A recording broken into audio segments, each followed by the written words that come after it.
আমার এখনকার কাজবাজ দেখে যদি সাধারণ মানুষ যারা মানে সাধারণ গোছের যে সমস্ত মানুষ তারা যদি আমাকে পাগল না মনে করে অথবা এটাকে পাগলামি না মনে করে, তাহলে আমার টার্গেটটা অথবা আমার কাজটা খুবই ছোট।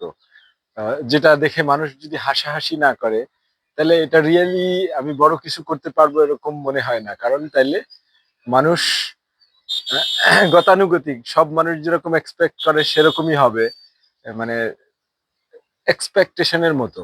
আমি যদি এক্সপেক্ট করি যে না আমি অনেক বড় কিছু করব, অর্থাৎ আমার মনে মনে যদি চিন্তা থাকে না অনেক স্বপ্নটা আমার বড়, আমার সাথে যদি আমার স্বপ্নটা মানানসই না হয়, অর্থাৎ আমার প্রেজেন্ট বর্তমান অবস্থার সাথে যদি আমার স্বপ্ন মানানসই না হয়, তাহলেই সেটা নিয়ে মানুষ কথা শোনানো শুরু করে।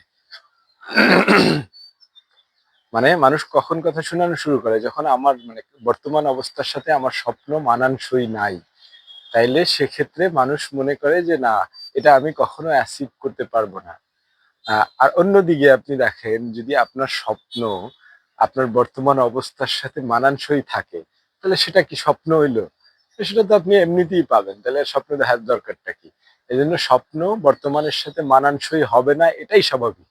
এটাই হচ্ছে আমার মেইন কনসেপ্ট, যে আপনি এমন স্বপ্ন দেখেন যেটা আপনার সাথে আসলে মানানসই না।